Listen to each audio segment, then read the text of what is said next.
Welcome back to Vox Terra, fellow Vox Terrans and environmentalists and any visionary, anybody who wants to see the long-term survival of our species be the political priority. Last show, I helped you, I hope, handle climate denial tactic, what I call climate denial tactic number 3, the deflection. Blame climate change on anything other than the excessive burning of fossil fuels.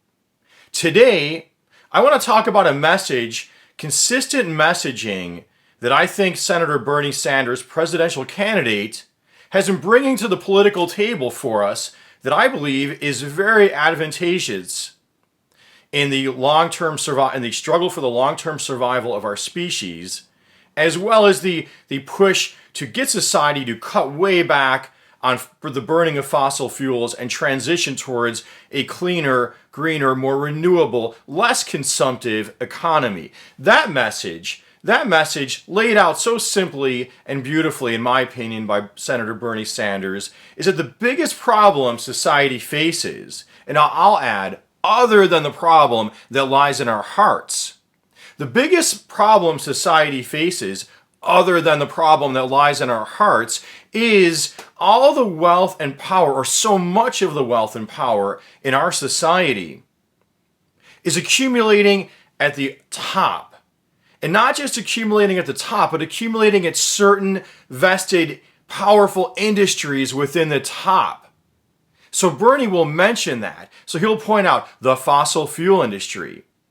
Almost every speech I've heard him make, almost every debate, he will point out the power of the fossil fuel industry and climate change. And he'll point out that it's been their decades of denial that have got us to the point where we are today. So this is the first time in my lifetime that I've heard a candidate articulate that problem, that all the wealth and power are accumulating at the top, and that accumulation in certain vested industries, it could be the fossil fuel industry, most important to me. It could be the pharmaceutical industry and their power in influencing politics, society, that's driven the opioid crisis. That's how Bernie put it. It could be the health insurance industry, and why we've had a lifetime now of a system where when people get chronically ill, they often go into medically related bankruptcy because, oops, it turns out your insurance didn't cover that. The endless wars that I've grown up with, he puts that at the feet of the military-industrial complex and their power and influence within the media, politics, society, and then our thinking.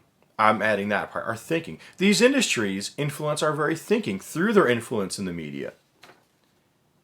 When these industries accumulate power, like the fossil fuel industry has for a very long time now, they then shape the game rules to benefit their industry at the expense of other industries, specifically less polluting industries like renewable energy, wind, solar, conservation, just using less stuff. Well, where's the money in using less stuff?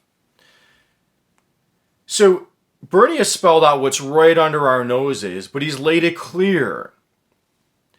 And that message resonates with people, in many ways wherever they are on the political spectrum.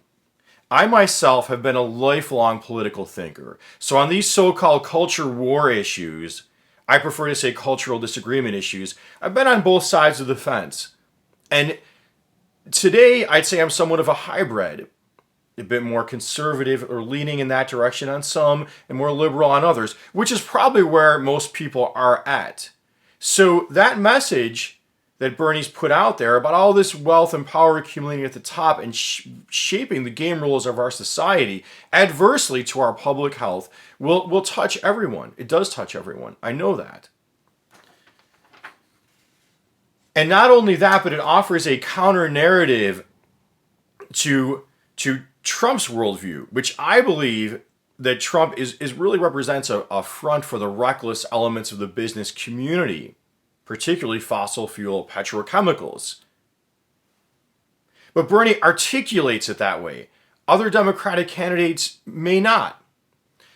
And having that articulation, that counter message to Trump's message being, hey, look at our troubles are caused by quote unquote illegal immigration. And I put that in quotes because a lot of the changes happening with immigration really have to do with changes to legal immigration, changing that, limiting that. So not all of it really is illegal, but the point is bigger, that he is getting people to focus on outnumbered groups of people and while he's been opening up a lot of new oil and gas drilling, deregulating, shrinking national monuments, promoting pipelines, oil and gas pipelines, fracking. But see, that gets very little airplay. That aspect of the Trump program gets very little airplay in our media. And again, I believe it's because of the power of those industries in our media.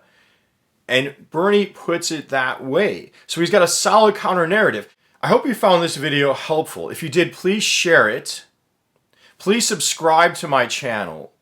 Please click that notification so you know when I'm putting up a new video. Please comment. Let's get some discussion at this channel. And until next time, peace be with you.